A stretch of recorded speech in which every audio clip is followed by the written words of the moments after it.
All right. Hello, everybody. Welcome to HearthCenter, January 7th episode.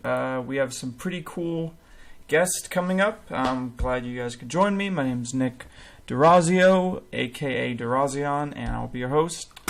Yeah, the year is over.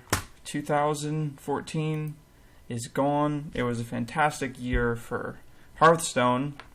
The game grew more than most people would expect, and the esports element of it was just explosive. And with that in mind, we have some awesome pros that we're gonna have on the show. We have Dog, Xixo, which I'm not sure how you actually pronounce. Maybe it's an actual word, but I've just been saying it Xixo. And we also have not so much a known pro, but a guy, a Singapore player, and his name is Wuffer. He recently won one of our Gosucups, and we're just going to talk to him to get his feel on what it's like to be a Hearthstone player in Singapore. I'll be honest, I don't know much about that scene at all, and I'm assuming most of our viewers don't as well, so that should be interesting. Anyways, without further ado, let's just get started. You know what? I was just informed right now that it's like Xixo. That's how you say it. I was just informed right now that it is one word, like you would say Xixo. So great. Now I was just told that that's how you say it. Fantastic. When I call him, I'll be able to pronounce his name correctly. So yeah, with all that said, let's see if our first guest is ready. I'll give him a call right now. We're gonna have David, Dog himself. Hello. Hey, what's up? Hey, alright, let me get you on here. Great, and first of all, let me change your name. You are not Xixo, who I just recently learned how to pronounce his name. Alright, so let me get your title correctly. How are you doing, my friend? I am awesome. I just woke up and I'm awake. Good. How do you say your last name? I'm so bad on pronunciation. It's Cairo. Cairo, okay. Yeah, So the city in Egypt. So, for those who do not know, our first guest is David Cairo, aka Dog. I'm sure you have seen him from a stream, or I'm sure you've seen him from being the third-ranked North American player. There's a lot of reasons in which why you would know this guy. How do you want to start it off? How did you start playing Hearthstone? Like, how did this whole thing happen? Alright, how did I start playing Hearthstone? Yeah. Well, it was like whenever the beta was released, my brother was like trying to look for a new game because we were like playing Han and he didn't have enough time for Han. So he was like, oh, I'll play like Hearthstone. And then during the break, I was like playing on his account a bunch. Yeah. So it's actually his account. His account name was Dog. Really? So I just like played a bunch and then I got addicted and then I just played that over like all the MOBAs I generally played. Yeah. And then I got better and better. Then he was like, you should try streaming. I did. After about a week, I got pretty popular. And then I turned into Dog. And then Made my transformation. yeah, that's so funny how you like didn't even choose the name, but you really like Yeah, embraced it though, right? Yeah, exactly. Dog is such a good name. That's like what I attribute half my popularity to, at least half, because like I don't know, Dog is such a fun name. Yeah, I mean, like, most of us have a positive experience with Dog.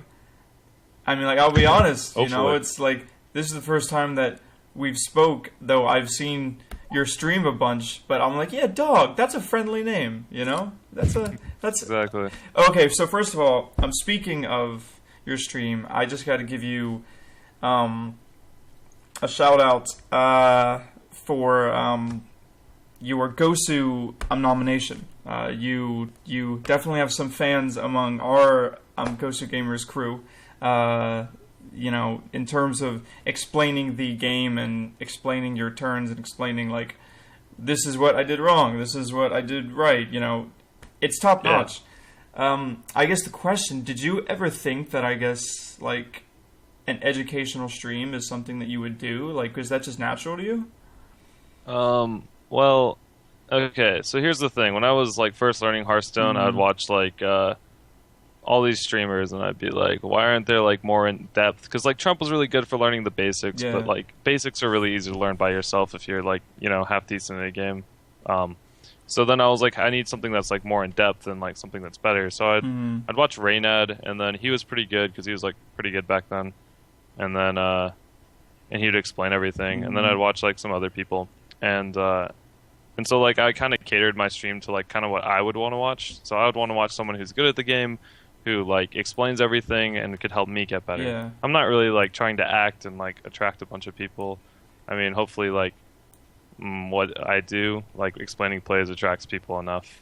So yeah, that's kind of it. Yeah. We had earlier the first time I did the show, because by the way, this is only my second show, so I think it's pretty cool that things are going swimmingly, and some of my favorite streamers can be on. But we had Life Coach on as well, and he also really focuses on like teaching the plays and stuff. But I think one of the funny contrasts between you guys is he plays so slow, like so slow. It's like you see the rope every turn, no matter how no matter how simple it seems. But onto your stream, you're just like, oh yeah, like this is the play, bam, bam, bam, done. You play extremely quick. I mean, like, is that like just because you're just a naturally quick guy at the game, or are you more, find the play, don't second guess it?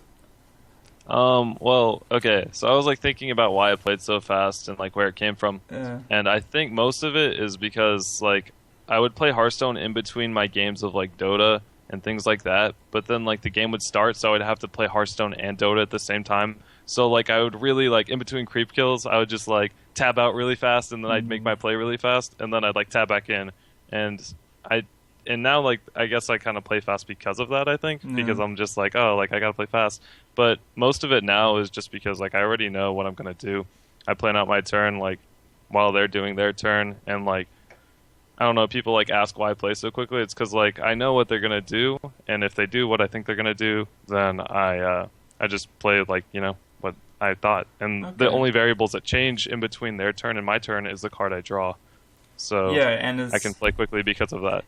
Yeah, so if the opponent plays quickly, it's kind of hard for me to play quickly sometimes, and like sometimes there are hard turns, but yeah, I play quickly just because I think about things a lot. So that can kind of be like its own, it's like own like metagame almost. Like if you play so quickly, you're like constantly putting the pressure on your opponent. Exactly. They're just like, oh crap, like I don't have time to think. So yeah, usually they take longer. Oh man. And like taking long isn't bad, but I don't know, it kind of annoys me on ladder just because like I want to get things done. I don't want like a bunch of filler in my stream where I'm just like, yep, this is what I'm doing. I'm just kind of waiting. Dude, so I'm just thinking, what if you had this like ridiculous Nosdormo deck that the whole point is to like protect Nosdormo, like you have so many stealth givers, or like or just like energy cloak field, like, conceal, or that's. I'd be so good. I'd win every game. So good. New meta. Oh man, that's funny. Recently on your stream, you've been playing like a rogue deck, and it's very tempo-y, but at the same time, it plays rag, and it can kind of squeak out some wins against some of the control decks. I guess. Yeah. Why did you choose that deck when you're trying to climb up the ladders? Is it just good against Zoo, or good against like Hunter? Like, what is it? Okay, so that deck is like really, really good against aggro decks because preps like you basically get 3 mana for free, right? If you use a prep. So like you can use that for tempo against aggro decks. So let's say and like backstab's amazing against aggro decks. And like in North America, there's like only aggro decks on ladder, or mostly. I mean, you'll face a warrior occasionally, and that deck kind of struggles against warrior, but it does like fine against every other like control matchup. So I don't know if you're playing like 90% aggro and you win like 80% of the matches, you're going to be climbing like really fast. Yeah. As opposed to like if you play like a really slow control deck and you're like, yeah, I like kind of lose to aggro sometimes, and that's like 50%. You're going to be like D-ranking, right? Yeah. So yeah, I play decks on ladder that are generally good against aggro. Although that deck is not as good in tournaments just because like there's not as much aggro in tournaments, and you can ban like the zoo decks and like things like that. Mm-hmm. So yeah, I play it on ladder because there's only aggro on ladder. Yeah, and it's like there's not much downside to sprinting for 4 mana. You know, it's just insane. And you also play a Kobold Geomancer. I know your stream fans like that's the MVP. People think that's like the hero of the deck. Yeah, that deck, I mean that card's really good. Like you play it turn 2, prep fan, 2 damage AoE, pretty strong. Yeah. Clears zoo most of the time. It's fun. I didn't really make the deck though. It was Zulfer, so I have to give him a shout out. Yeah, he was. Didn't he use that to get rank 1 on Europe? Yeah, I think he was rank 1 Europe. Yeah. So. Hey guys, you heard it here. If you're tired of losing to various aggressive decks, and I know I am. See, I've been trying to make the pirate thing work. Probably like maybe not because it's so good, but I just really like what's the card? What's it called? One-Eyed Cheat. Ship? Oh, the One-Eyed Cheat. That card is like so cool. It's like the most flavorful card I've ever seen. You know, like.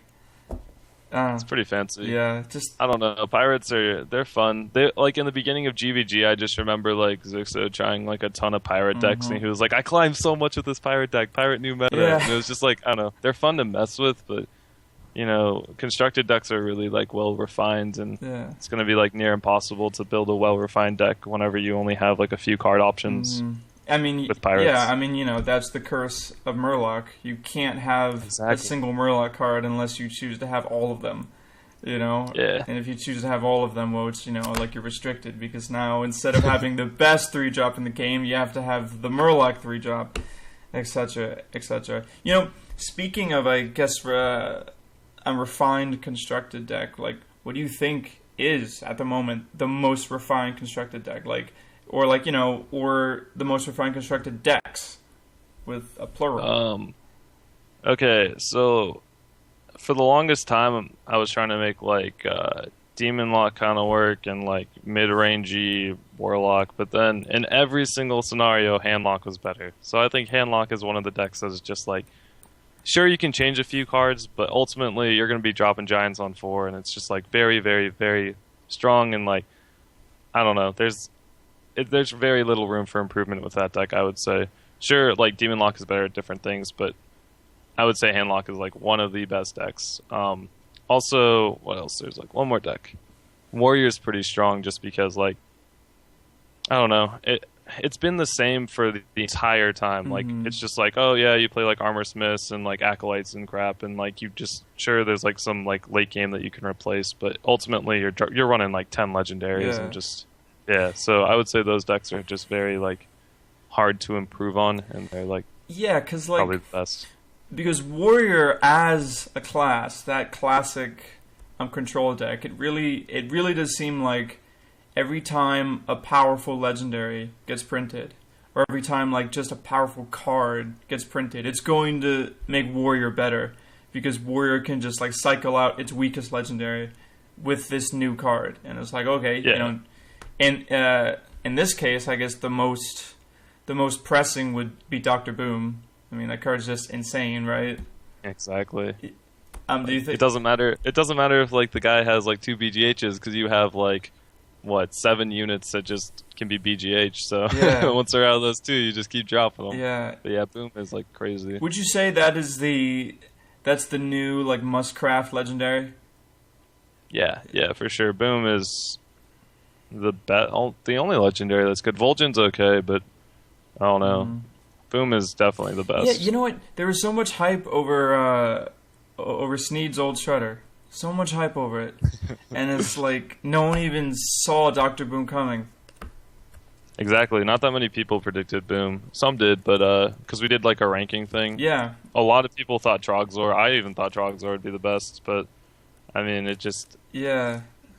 It fell down. People put rag back in, and like I don't know, just. And I think part of the whole like Dr. Boom thing is because when you didn't get a chance to play with the card, you could only assume that because his flavor text said something about like warning, bots may like explode or something. So like people just kind of assumed, sound like random and stuff. Yeah, like people assumed it was his downside, and like honestly, it would make complete sense if the bots were random and it would fit the theme and it would be like, yeah. But anyways, it's a really good card. I was actually going to ask you that next thing. I was going to ask you about that ranking you did. And I was going to say, like what are the biggest changes. I did notice that you called out a Muster for Battle. You didn't think that card was going to be as good as it is. I mean, like, what do you think?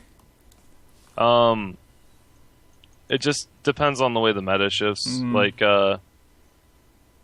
I expected like creepers to fall out of favor and stuff like that, and like sure you can like ping the 1/1s, but like I guess it's more of the threat of the muster. Yeah. I don't know. Wait. Can you repeat the question? Well, Sorry, it's the whole. I was going to ask you next about your rankings because you did that really extensive ranking list, and I was going to ask what are some of the cards that you, I guess, incorrectly predicted. Red. Okay, and I brought up Muster for Battle because you were like, you know what, guys? I think the hype on this is a little too much. I don't think that many people will play it. And now I see it all the time. I thought it would be like a one of and maybe like include a quartermaster in there, but it's more of the threat of having all those little units out and the person's just like, oh crap, like if I don't deal with this, suddenly it's going to be like, I don't know, 9 things worth of stats because quartermaster just wrecks, and mid-range pally really, really took off. Like I didn't anticipate mid-range pally to take off because I don't know, it's kind of like anti-synergistic with equality and things like that, but the meta made it so to where you could build the paladin like to be aggro, and that's like really, really good in on ladder. Like beating aggro is like the most important thing. Yeah. As for other cards I misread, actually can't really think of many. Where were you on Feign Death? Because I know that I thought it was bad. You know what? And good because I did too. There was so much hype about Feign Death, and I felt that I was the only rational person that was saying like, yes, it's good. Like, yes, it's good, but it's extremely situational. It's like there's many times it's going to do nothing. Anyways, we've had a question. Someone wanted to ask you if you're still sitting in your wooden chair, even though Complexity said they'd send you a DX Racer. Yeah, I still have my Old Faithful here, I guess. It's, I don't know. It's fine. It's a chair. It works. I broke one earlier. No way. It shattered into a bunch of pieces. It's out in the living room. Hopefully I get my DX Racer chair soon. Those chairs are very comfortable. Yeah. I'm not even trying to, boast them or anything. I should be because, I'm partnered with Complexity. And they're sponsored by Complexity, and they're partnered with that. But I don't know. I just want one of those chairs. Yeah. They seem comfortable. So how is that? Anyway, the whole sponsorship thing, being on a team. Oh, with Complexity? Yeah, Complexity is amazing. They're awesome. They have really good sponsors, and they're a really well-established team. All the management's really, really nice to me. So I don't know. I get what I want with them. Hey, man. So can't complain. One of the things that I wanted to cover on the show is just, it's a new year. A lot of people's contracts are ending. There's been a lot of mergers and stuff, and it just the landscape for who's going to be on top this year is kind of open season. All of the big tournaments have still yet to happen for this year. What are your plans? Competitively. Are you gonna really hit it hard this year, or just keep doing what you're doing? Well, last year I didn't compete in many tournaments. I didn't get into the pro scene until I got invited, or I qualified for Seat Story. I didn't do too well in that, but But recently I've been doing better in tournaments. Gosu Gamers ranking got up a lot for some reason. Yeah, you're third when it comes to North America, if I believe. Yeah. So hopefully I get invited to more things, because most of it just comes down to invites, and then I should be fine in tournaments. I play enough to where I'm up to date with everything, and I don't really like. I don't know, I'm not really scared of facing people. Like before, I was like kind of afraid to like be matched up against certain people, but now there's like very few people that I don't feel comfortable like feeling that I'm better than them. Not like, you know, I'm like super awesome or anything, but you know, I used to be afraid to play people, now I'm not. That's basically it.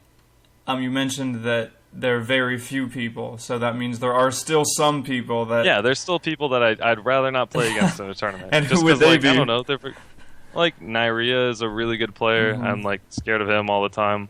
Yeah. I did beat him the last few times, but still, like, I'd rather not play against him. Xixo, Firebat. Yeah, like, who wants to work that hard, right? Exactly. Like, yeah, I don't know. But then, like, everyone else, you know, it'd be a good match. I don't know. It's important feeling comfortable and feeling confident in your decisions. Yeah. So, yeah. What would you say, I guess, to someone who's trying to get in, who was trying to be the next dog? You know, they want to have a cool stream, cool YouTube channel. They want to get invited to places. Like, what do you do? Like, is the only solution just play a lot of Hearthstone and win, or what? Well, you have to be good at the game, obviously. Mm-hmm. Because, like, I don't know, to be invited to tournaments, you either have to be really popular, and to do that, you kind of have to, like, either have a really big attitude and, like, you know, be a very popular streamer or something like that, or you just have to be good at the game. So I took to be the next dog, you have to take, like, you know, the good route and, like, try to explain things. To be the next dog. So, I like that. To be the next, yeah. But yeah, just like compete in open tournaments. I qualified for a seat store. I qualified for DreamHack through the open qualifier, which was like 3,000, 2,000 people or something like that. That's insane. Wow. Yeah. So, like, you just have to, like, keep doing those, even though if it's, like, the most annoying thing in the world. Because eventually you'll make one, and then who knows, you might win the tournament.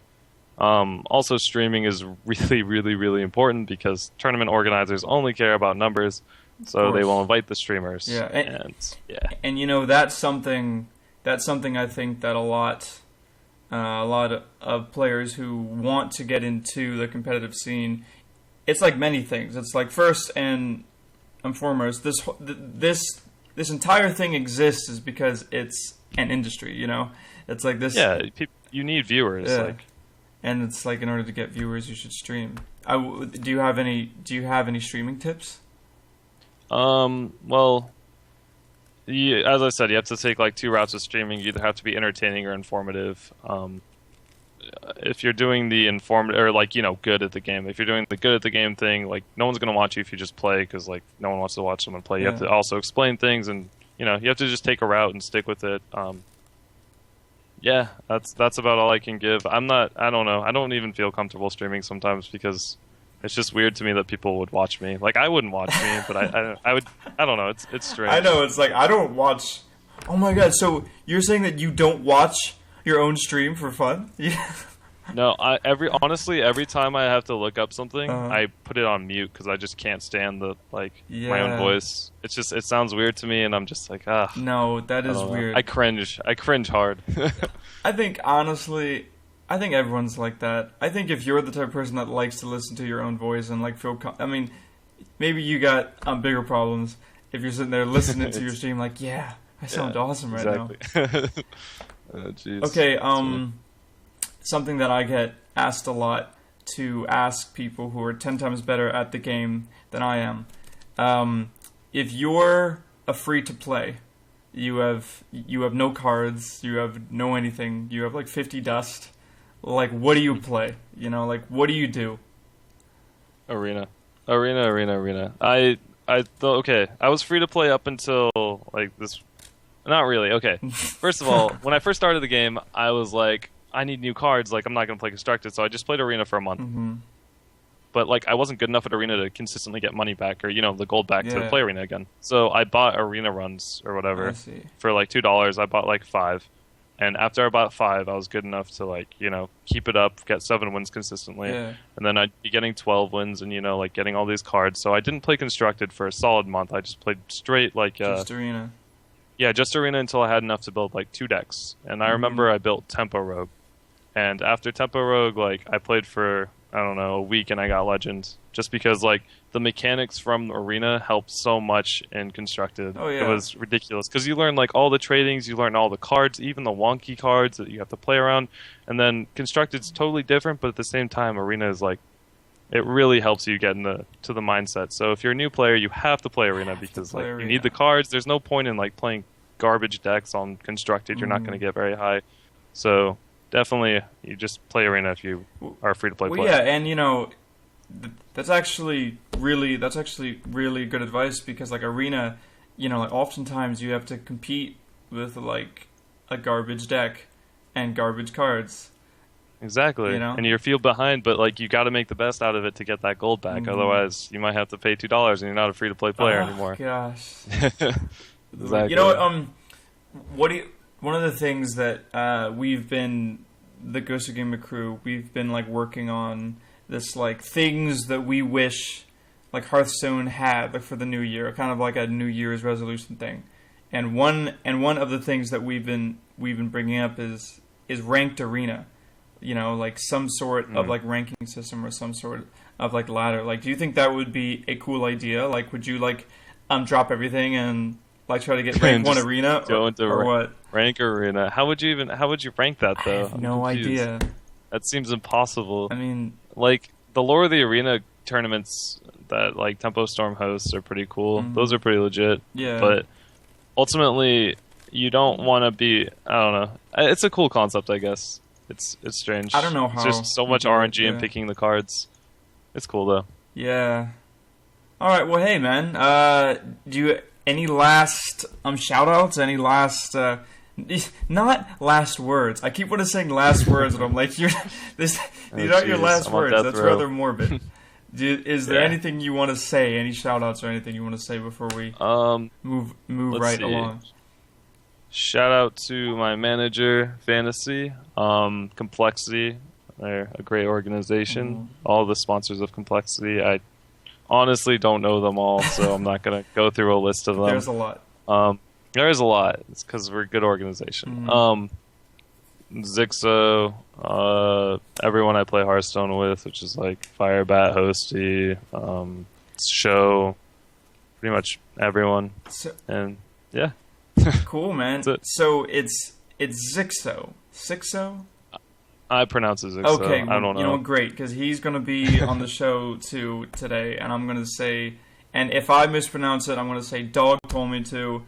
Blame him. He was telling me the whole time this is how you say it. All right, well, hey, thank you so much for being on the show. Yeah, no problem. Thanks for having me. Yeah, man, it was mega fun, mega cool. Hopefully we can have you back sometime. Maybe later. Sure. Who knows what you're going to be getting up to, but it was fun. Yeah. All right, man. For sure. Thanks. See you later. Later. All right, everyone. That was cool, man. Dog, what a friendly guy. I think it was right about the whole, everyone loves dogs. It's a nice name to have. You really can't go wrong. Anyways, we are going to take a very short break, about 2 to 3 minutes, just to get the next guest set up. So yeah, stay tuned. We will be back.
All right, everybody.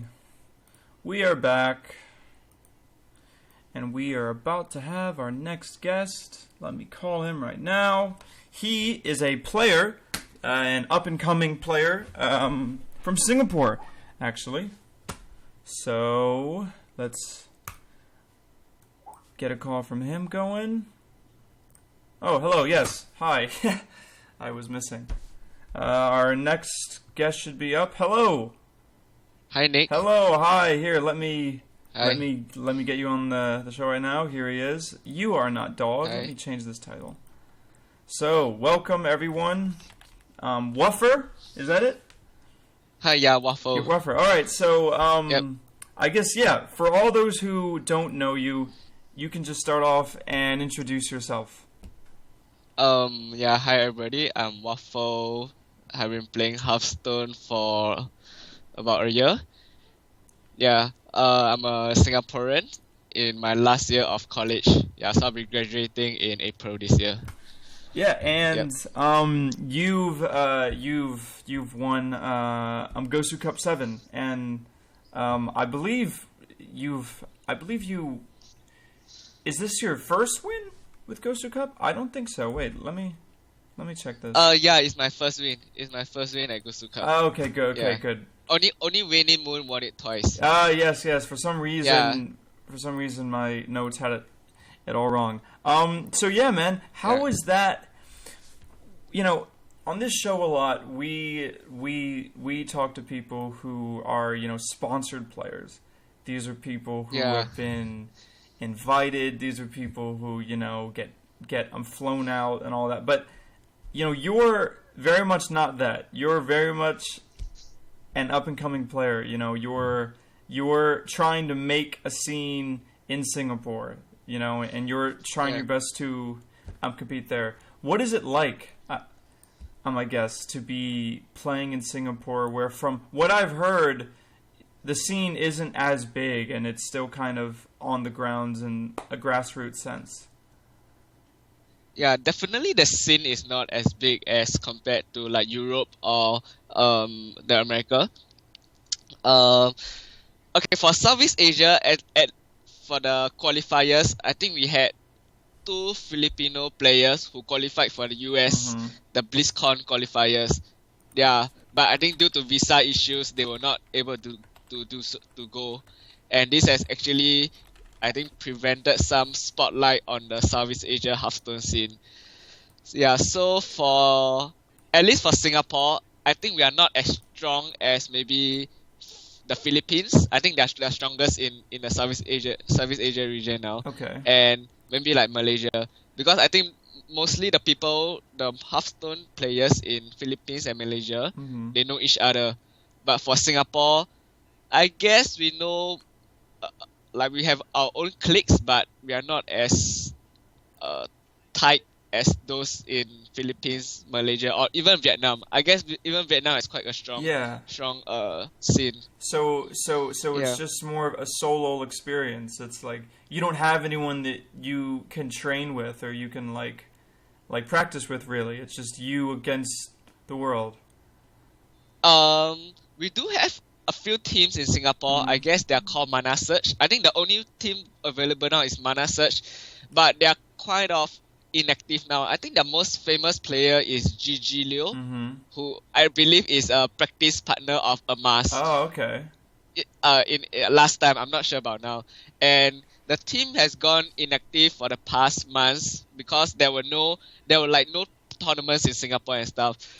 So, I'm in this small community group called Hearthstone Alley, and we are trying to organize more tournaments so that the scene can grow in Singapore or maybe like Southeast Asia in future in the future. Yeah. Hey man, I mean that's awesome. Honestly, if there was any like evidence that a Hearthstone scene can start off small and grow huge, I mean you only have to look towards last year and just how big the game itself got. I mean there's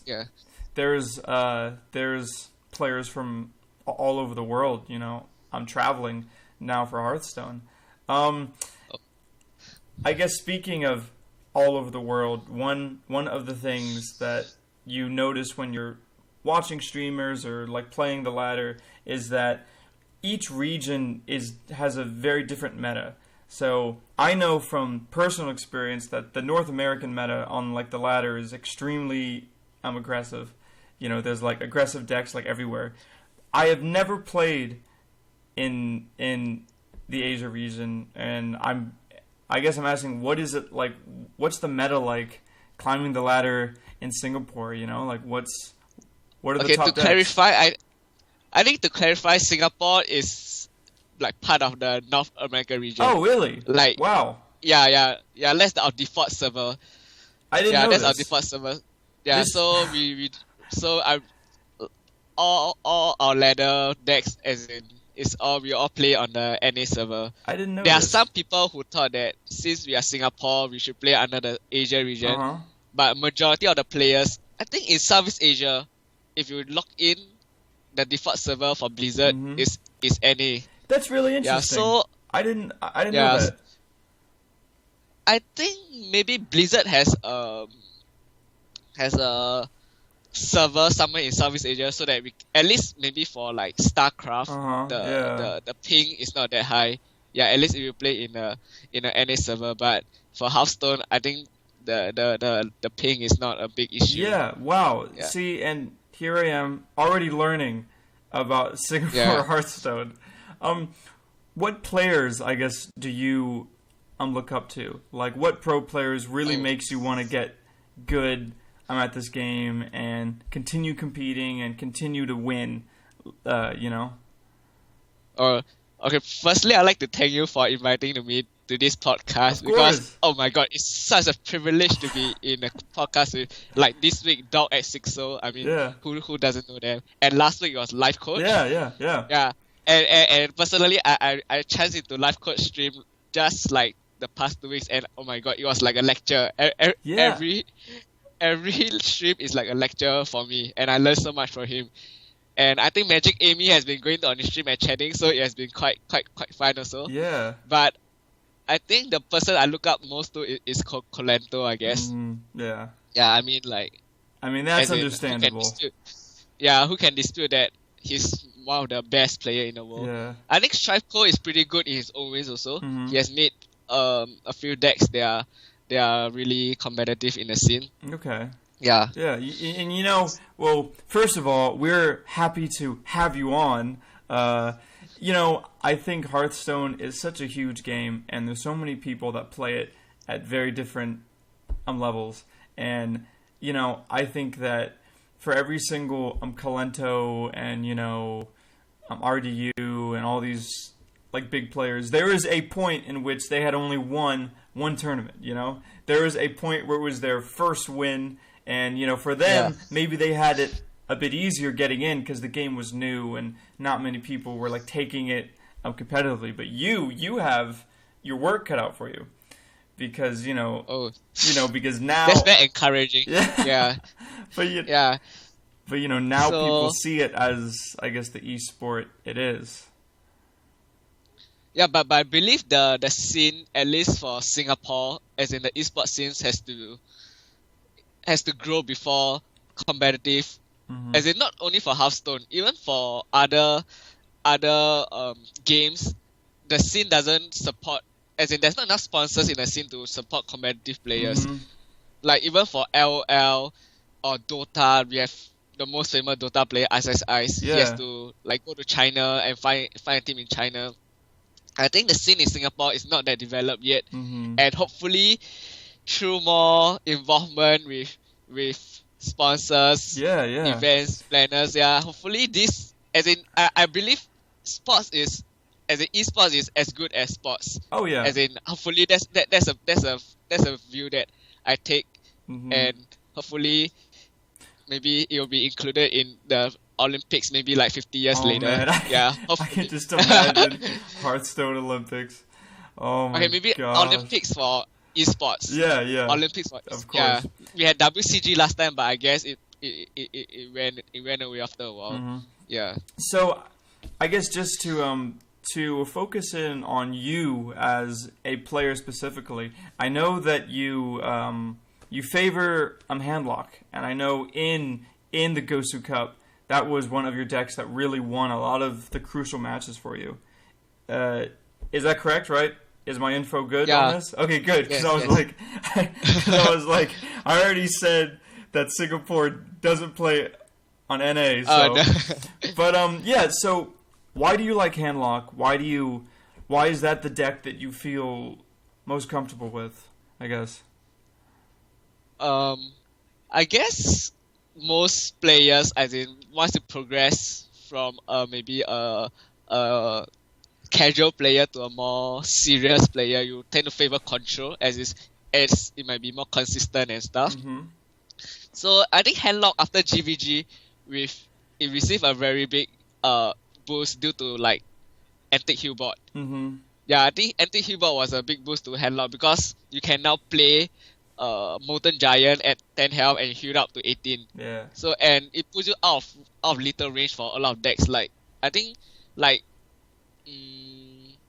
for the Freeze Mage, you can just wait for Alex. Mm-hmm. Alex you to 15, and then you can if you play 2 Hillboard, you can just heal back up to 30. So probably you will draw 2 Hillboards if you made a Freeze Mage. Yeah, so the deck has gained a lot of resilience since the expansion. Yeah, we have seen Magic Amy taking down the recent ESL with a Handlock deck also. I think Handlock is undisputed one of the strongest deck in the meta. You know, fingers crossed. Magic Amy should be on the show next week. Which would be awesome. But in her Handlock deck, she played a Mal'Ganis. And only one copy of Zombie Chow, and it was one copy of Zombie Chow, and it was one copy of something else. Of Ancient Watcher. Yeah. She only one copy of Ancient Watcher. I guess her rationale for playing Mal'Ganis, I think most Demon Lock, as in you normally see Mal'Ganis in Demon Lock, but then you don't see a lot in Handlock. But I think that's actually a good addition because there's so many.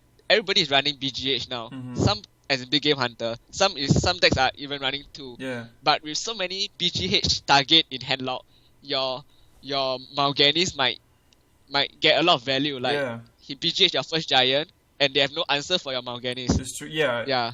And if you don't have an answer to Mal'Ganis, it's like, you know, a Mal'Ganis plus Jiraxis, so now you have an immune attacking Jiraxis. It just gets crazy. You know, I was talking to Dog earlier, and he said a very similar point about Big Game Hunter and how popular that's gotten. And it all lies in the fault of Dr. Boom. That incredible 7-drop that just can be played in every single deck. Yeah. Do you think Handlock has does Handlock play Dr. Boom? I'm not even sure.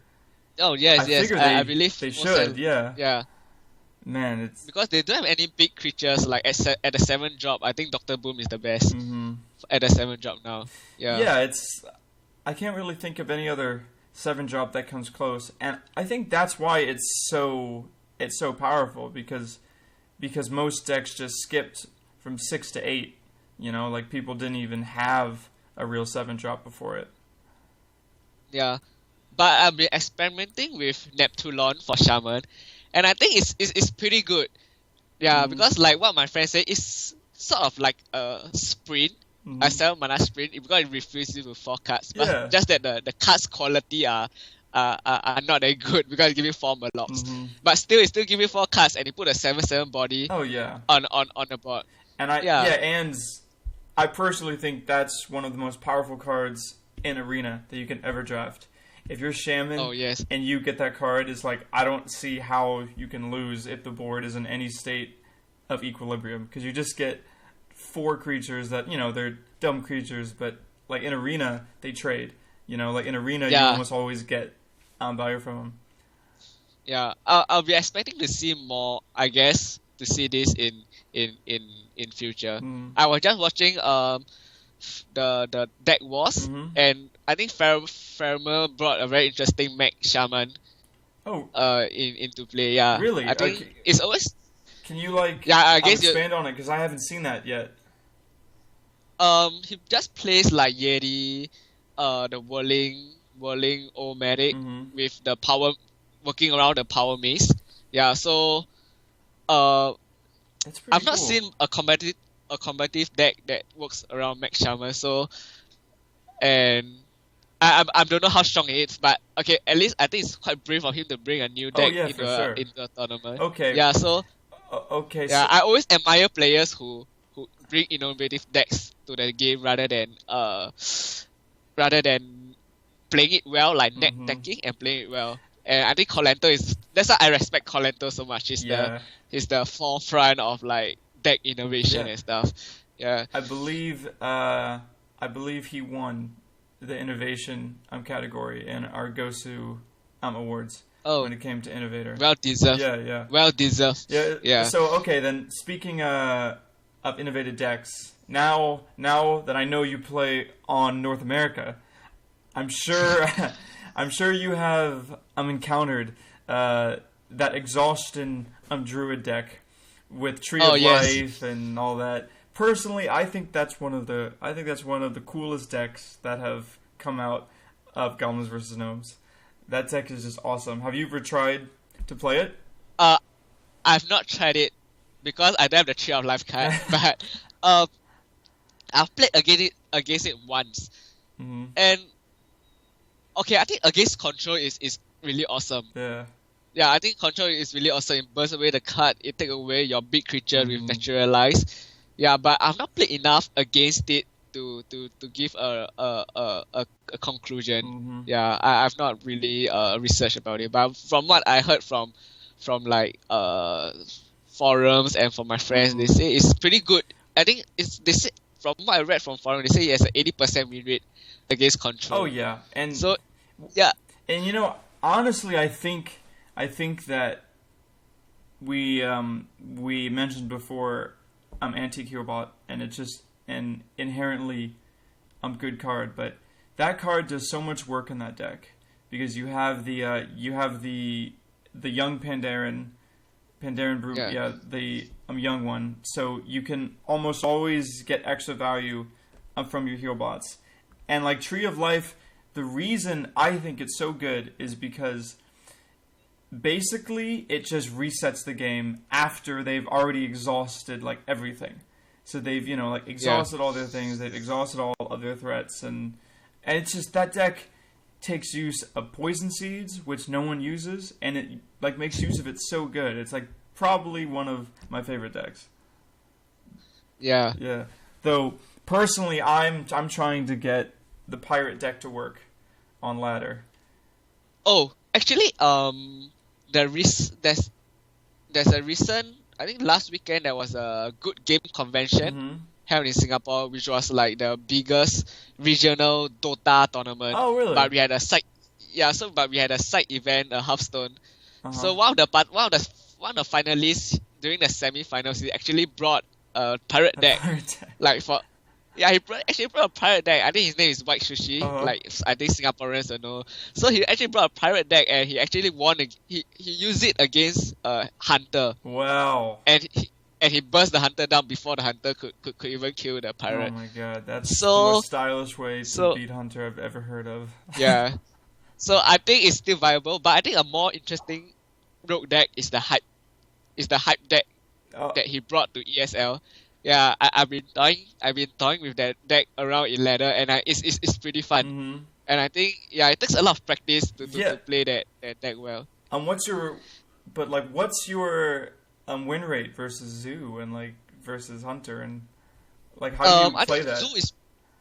I think Zoo is pretty okay because she's running 2 backstab and 2 fan of knives. Yeah. So, but I think for Zoo, as in for Hunter, is a blowout. Like you can never get that. I put one antique heal bot to in the deck to counter against the Hunters I mean on ladder. But I think for tournament, as a tournament deck, it's pretty good. Yeah. But I think it takes a lot of practice. It's a deck that needs a lot has very high skill cap. Yeah. you know that card? It's the new Goblins versus Gnome card, and it's the 4/1 with stealth, with 1 spell damage. Do you know what that? Yeah. It's what's it called? It's like I a don't know, mini it's mage. like a gnome, as in... Oh, yeah, mini okay, yeah, mage. mini mage. Yeah. I'd say that card is probably the most underutilized card that I can think of. In that it's not as bad as like the Ogre and Warmaul, you know, the warrior weapon. Like it's not as bad, but I've never seen it in any deck ever. Like, can you possibly think of a deck that card can go in? Because I cannot. I want to, though. But I guess in the current meta, it's not that good. Because I think a lot of people are running, like, all the... At least for, like, Hunter or, like, Rogue, they're running all the 1 damage removal because there's so many Paladin now. Yeah. So if you're Master for Battle, they can just whirlwind it. Yeah. So this might just clear your 4/1 for now. Maybe not in this meta. It's like almost worse than Magma Rager because it costs more and it dies just as easily, and you're never gonna get a chance to like attack with it. Yeah. So I don't know. I still cannot think of a possible way of maybe in Life Coach. You can suggest it to Life Coach. He's playing the Warlock Mage, right? The Warlock Mage. Yeah, so if he can just use it, that deck. Yeah, I can get it. That deck is so interesting because it plays on the assumption that your opponent thinks you're playing Zoo, and then out of nowhere, you know, it's like Dark Bombs to the face. This is the face with the It's such a cool deck. Warlock Mage. Yeah, it's such a cool. Yeah. I'm also another big fan of Life Coach. I think he's quite funny. Oh yeah. Yeah. I learn a lot from watching that guy. Is there any shout outs or like anything that you want to say? You have the mic. Any, you know, shout outs to all of your like Singapore players or what? Like, is there anything that you want to say now before we move on? Okay, I think firstly I'd like to thank my mates at Hearthstone Alley. So we've been working very hard, like behind the scene for at least for the Singapore community. So I think we'll be having one event in February. So everybody watching can hopefully you'll come and support, like joining the event. And yeah, I'd just like to thank like Gosu Gamers. I think you have a splendid support for like the Hearthstone scene. Organizing Gosucup, as in organizing Gosucup, having Nigel do the interview for the winners, which bring like more spotlight at least for the Southeast Asia players, and you having all these podcasts, so it's awesome. Like, hey, man. Yeah, I'm a big fan of Gosu Gamers. That's cool because that means you're a big fan of me, and I'm now a big fan of you. We can both be our one and only fans. Yeah, hopefully that will grow in the future. Oh man. But, yeah. Okay, well, hey man, thank you so much for being on. This was how do you Jun Yi? Yeah, Junie. Okay, this was Jun Yi, aka Wuffer. Thank you so much for being on the show, man. It was fun. Oh, is Xixo will be next? Yes. Help me say hi to him, like, and thanks for like having the zoo deck. I think it's another awesome, like having the Sea Giant in and the Implosion is okay. I think Xixo is a genius, and hopefully he'll get invited to more tournaments and not having to go through qualifiers. All right. Yes. I will pass that on to him. Yeah. I will pass on all of this praise. All right, man. Thank you so much. Okay. Thank you, Nick. Yeah, see you soon. See you later. See you. All right. Okay. That was Wuffer. That guy's... I like that guy. He's funny. He thinks Xixo's a genius. It's very rare to find a player that thanks someone for making Zulak. That says thank you, Zulak is the greatest thing I've ever seen. I'm so glad it exists. Anyways, that was cool. Alright, hey, I learned a lot about Singapore. Hearthstone. I just assumed that they were playing on Asia, but apparently they're not. So that's cool. Maybe me and Wuffer can get some games in. We're going to take a really quick break. We'll get our next guest coming up. Xixo it is, the person whose name I finally learned to pronounce moments before I started to speak with him. Anyways, thank you so much for listening. We will be back. Thank you.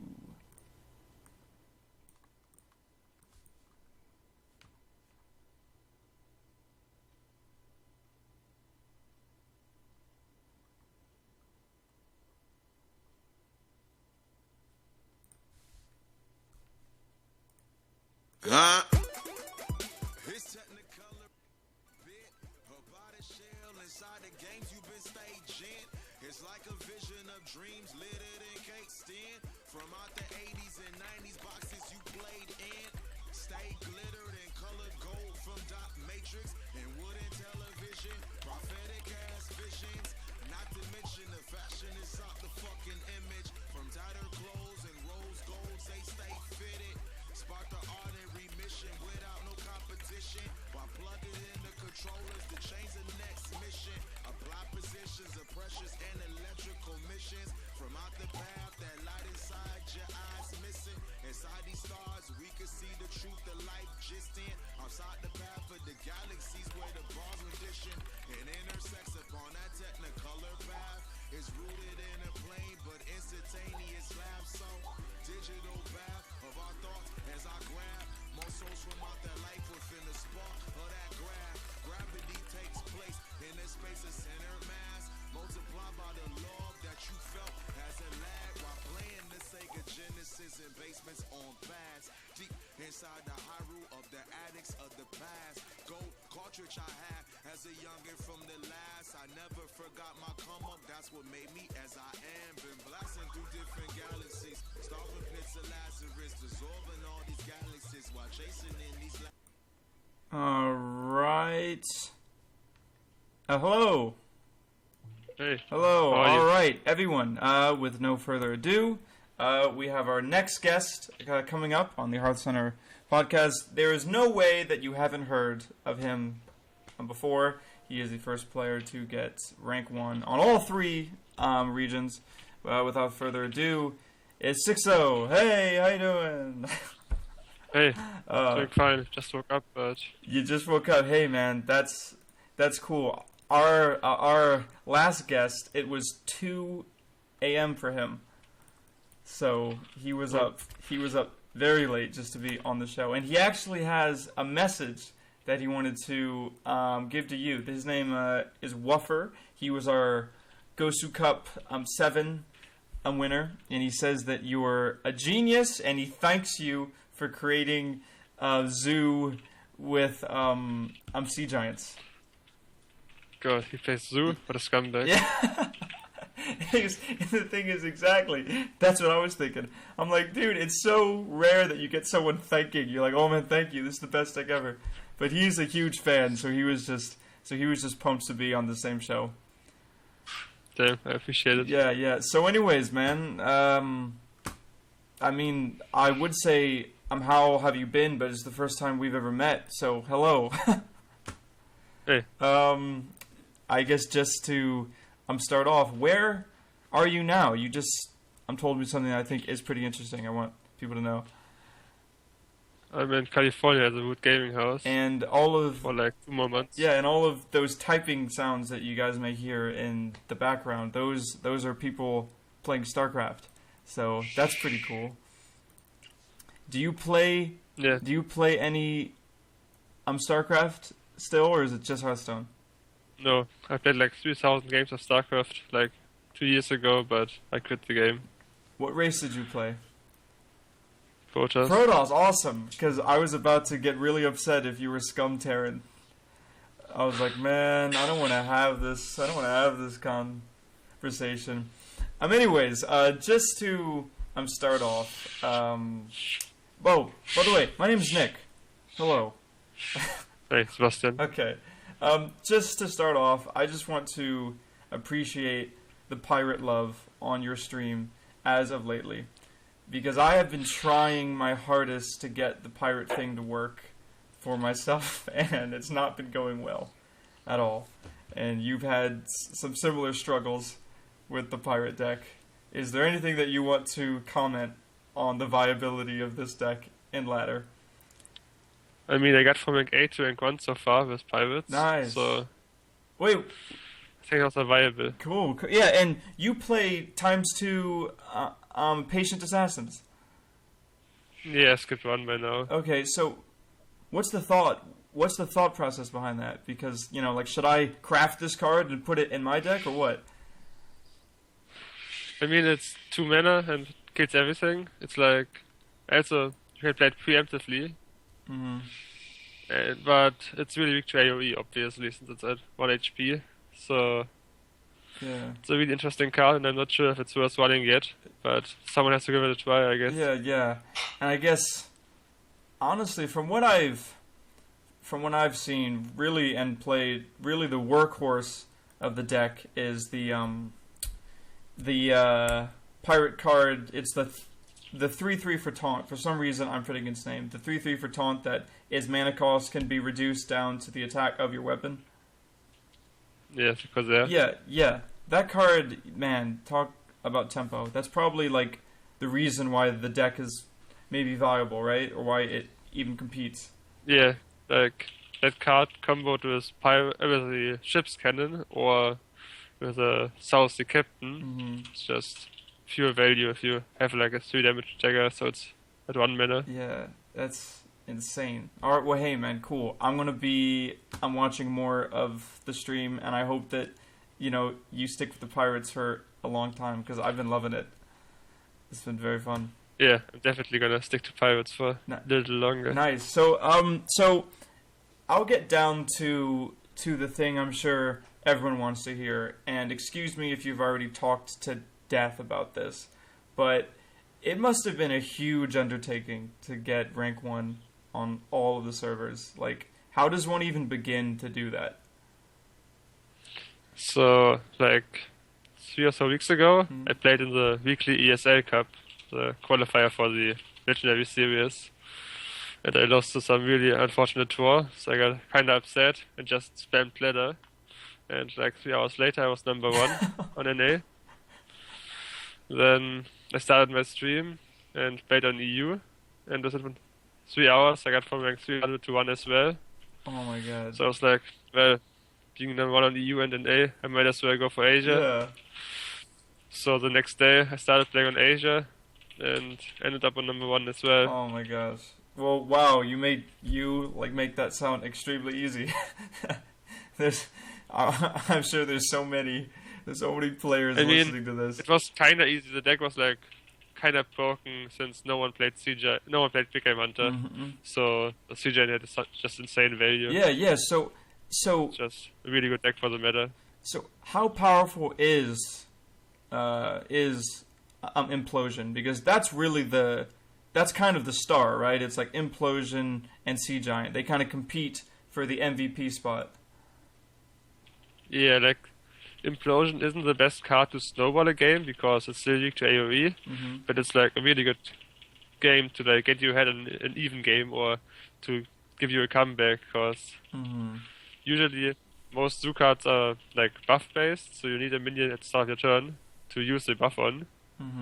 But with Implosion, you can just use it if you have no board and still end up with like 4 minions on board.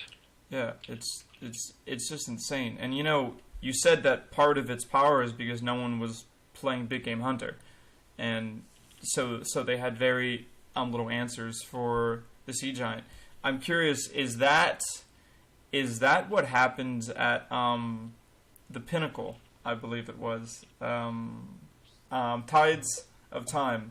Yeah, he went 0-3, right, against that deck. Yeah, but I had a version without Sea Giant. Okay. So what can you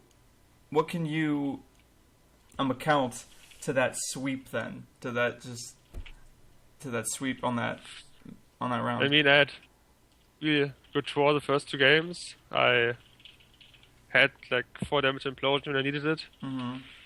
And yeah, Zoo has always been a consistent deck, so getting 2 wins with Zoo doesn't mean much, and I think he misplayed the last game. I think he could have won with a mage, Yeah. but he was probably tilted, so he had some minor misplays that gave me the win in the last game. He was probably on tilt by then. You got some pretty awesome draws, some pretty awesome implosion for 4s. So, going back to the whole ladder thing, you made some variations for the deck per region you were on. I mean, can you elaborate a bit about the decisions in that? I mean, first of all, it was 2 weeks after GVG release, so I still want to test cards as well. But also, the NA was just my first draft, what I started with. Then when I went to EU, I always said that Thinkmaster is a good card in aggressive decks. Yeah. Because Thinkmaster can give you some insane value if you get a 5/5, so I had to try him out in the zoo as well. Yeah. So I put him in for EU, and for Asia I played 3 warriors, 2 paladins, and 1 hunter in 6 straight games. So I felt like I need some weapon removal. So I added an ooze to have an answer for 5 war X early on. Now, and you know what? I think you just touched on a very important point, because a lot of players climbing up the ladder, they view you as this savior. Like, oh my god, he made it to all top 3 and it was that easy. But I think what you just said, a lot of players don't do, and that is to change your deck based around what you see, right? Yeah, I mean, I guess you could get number 1 with a deck you just copied, like just net deck, but it definitely helps when you just improve the matchups you play mostly. So, what do you think, I guess, about the current meta now? Obviously, Zoo is very powerful and Warlock's very powerful, but, what happens in tournament when your opponent knows they're playing you and he just bans Warlock outright? What do you think is the next best deck? The next best deck, let's say Mighty Paladin. Paladin is super powerful if you get turn 3 Master for Battle. So yeah, let's go with Paladin or Warrior. Control Warrior is really insane right now as well. Yeah. So I'd go with those 2. Yeah, that's been a running theme. We've kind of been we mentioned earlier with Dog, by the way, who gives his condolences to you. Dog said, and me were saying that every time a good legendary card comes out, Control Warrior gets better, because they just have to replace their powerful legendary with whatever came out. Do you think there is a deck that won't play Dr. Boom, or is it that good? I mean, Dr. Boom is really good, and it's hard to nerf him, but because of Dr. Boom, a lot of people play Big Game Hunter. Some even play 2 Big Game Hunters. So I wouldn't play Dr. Boom if you have no other Big Game Hunter targets. But if you have any other targets for Big Game Hunter anyway, then Dr. Boom is pretty much an auto-include. So,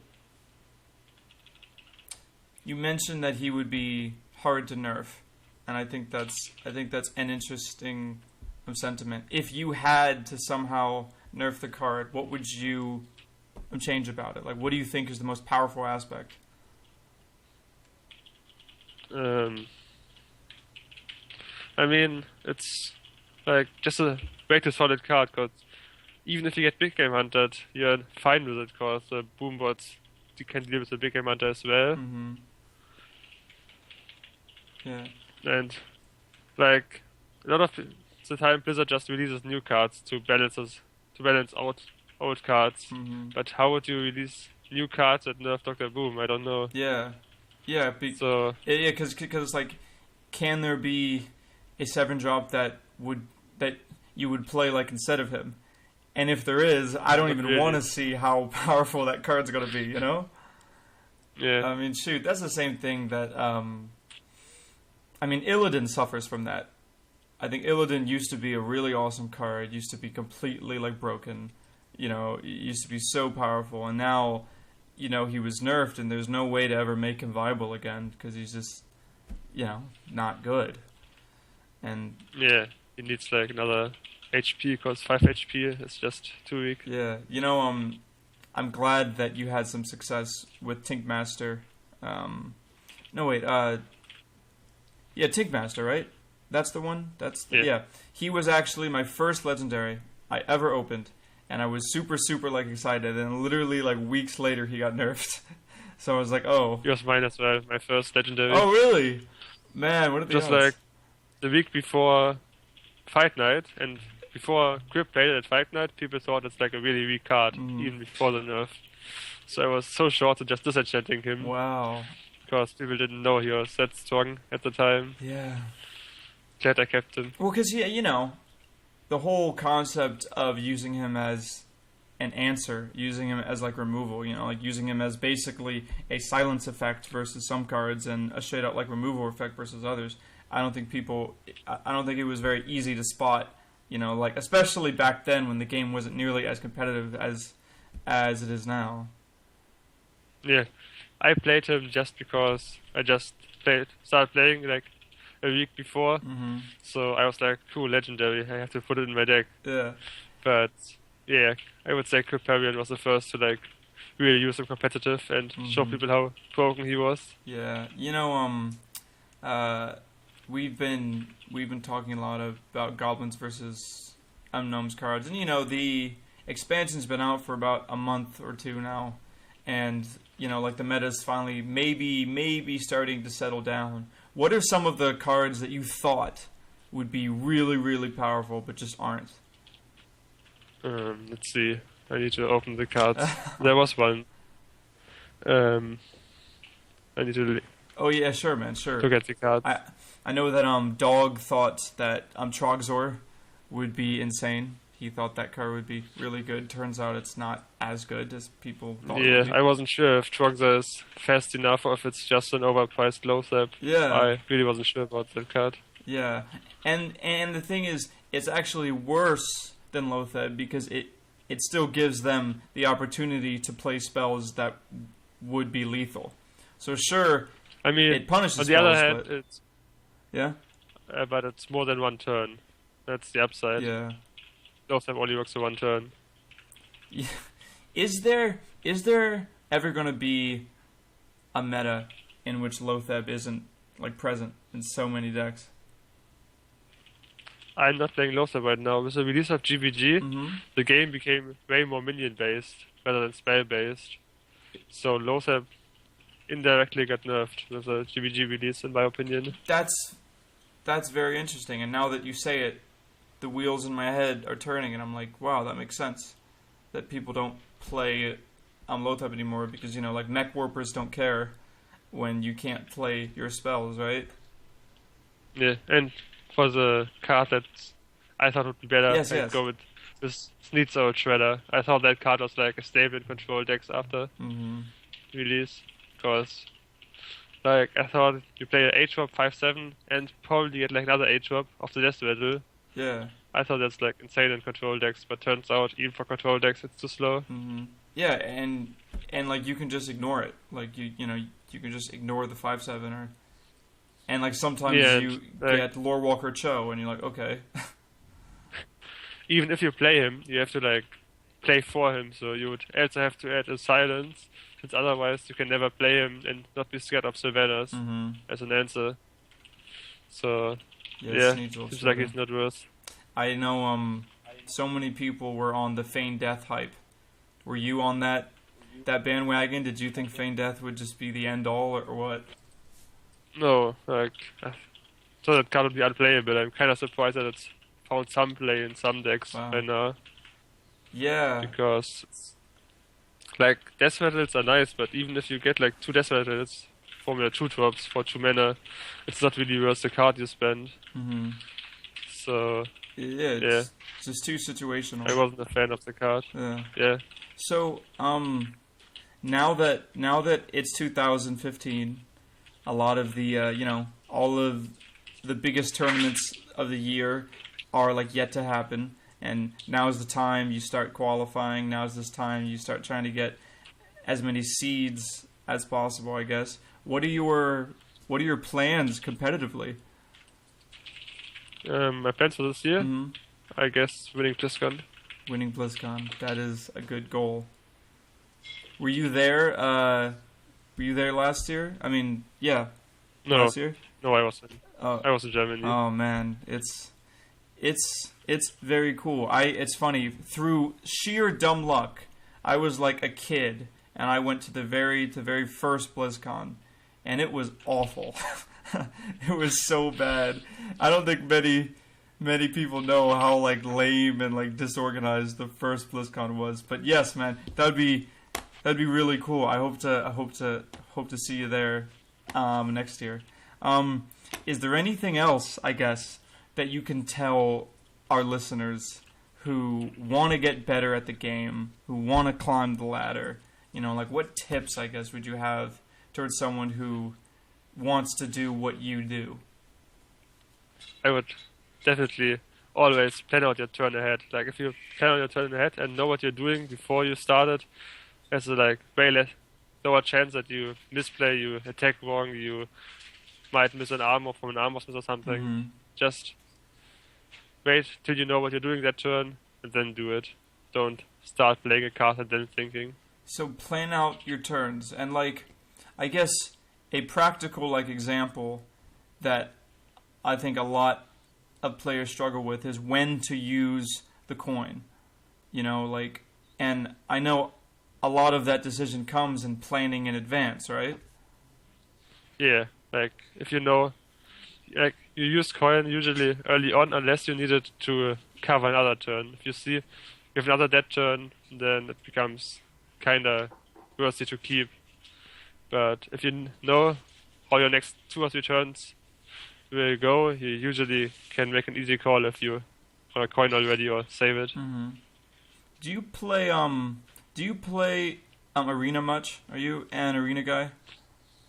No. No. I played arena only for the first 2 weeks, but not really any arena after. So constructed has always, that's, you know, because that's the competitive side. You don't.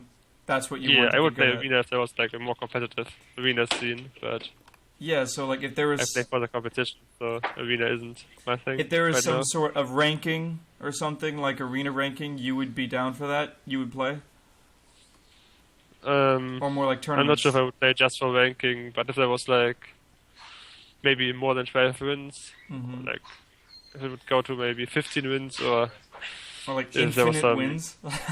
You can just keep on yeah, going. if there was like a mode to go for infinite wins and just have like a best list for like the highest scores to ever get or something, Mhm. that would be cool. But Yeah. for now, it's too casual. It's too casual. I like that. All right. For those at home, and this is a question that I get asked to ask a lot. Say that you have no dust, no cards, no anything, right? What deck should I play, and what is the first legendary that I should craft? This is the most I am common gonna thing get I hear. flamed, but the first deck to play Mhm. is just Zoo. Zoo. Zoo is really, really cheap. You don't need any legendaries, Mm-hmm.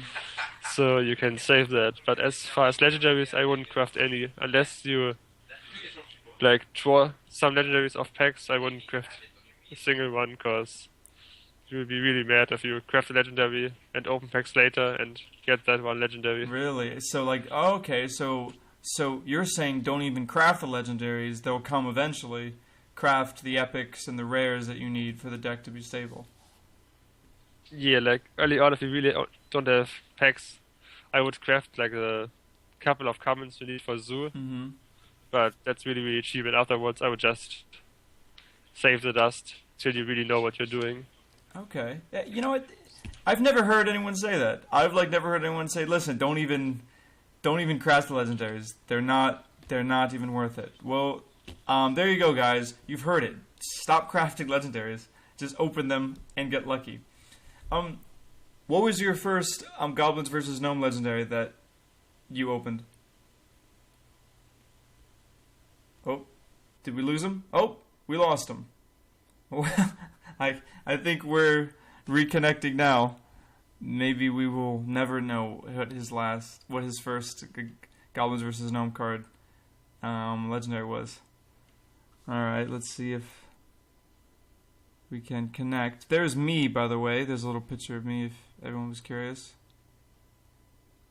Okay, well, let's take a quick break. I'm going to see if I can get him back on the call. And if not, let's assume he says goodbye and assume he says shoutouts, stuff like that. Oh yeah, his Skype crashed. Alright, so I just got notification that his Skype crashed. So that's okay. Let me tell him that's okay. That's cool. Just call me back. Man, I can't believe he said it was like, it only took him 3 hours. Oh great, here he is. Hello. Hey, my Skype just crashed. Yeah, don't worry about it. You're back. Okay, great. Video back up. Let's get you back here. Hey, he's back, everyone. It was terrifying. We panicked without you. I didn't know what to do. I'm like, okay, where'd he go? I guess with that said, just to wrap it up, because maybe there's a higher power trying to tell me to wrap this up. Is there any shout-outs that you want to give, or anything that you want to say to your fans, or sponsors, all that? The mic's yours. Shout out to Dog. We had some really rough night some days ago, so he took care of me. I appreciate that. Shout out to my team, and shout out to everyone listening. I appreciate people that tuned in. Alright, cool. Man, shout outs to Dog. That's so nice. You guys both shouted out each other. Cool. Alright, man. Well, thank you for calling me back just to hang up again. just so you can say bye. Thanks. Have a good one. Yeah, for sure. Thank you so much for being on the show. See you. Alright. That was cool. I wish one day I can be as good as Hearthstone as that guy appears to be. I don't think it's going to happen in the meantime. So, with that said, we're going to take another quick break. We may have time for one more guest. We may not. So I will decide to this. Yeah, let me get some sick tunes back on here. I hope you guys like the music that I choose, because I like this music. And if you don't like the music, oh well, because I do. Anyways, alright, thank you for watching. We'll be back. 1 second.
Time. Thank you so much for listening to HearthCenter. I know that some people have been asking about when it's going to go back on iTunes and when we're going to get back the RSS availability of the podcast. Do not fret. We are on that really, really quick. I think I just recently learned how to do that, and with the transition from me to Calum, there's been a little slowdown, but again, all of these things will be available soon. You can catch this on YouTube, on our YouTube channel, Gosu Gamers. And be sure to check out, as usual, gosugamers.net for all your Hearthstone news, action, content, all that good stuff. My name is Nick Durazio. Thank you so much for watching. Yeah, see you guys next week same time, Wednesday. We're going to have all sorts of cool guests, all sorts of cool topics. Who knows what we're going to talk about?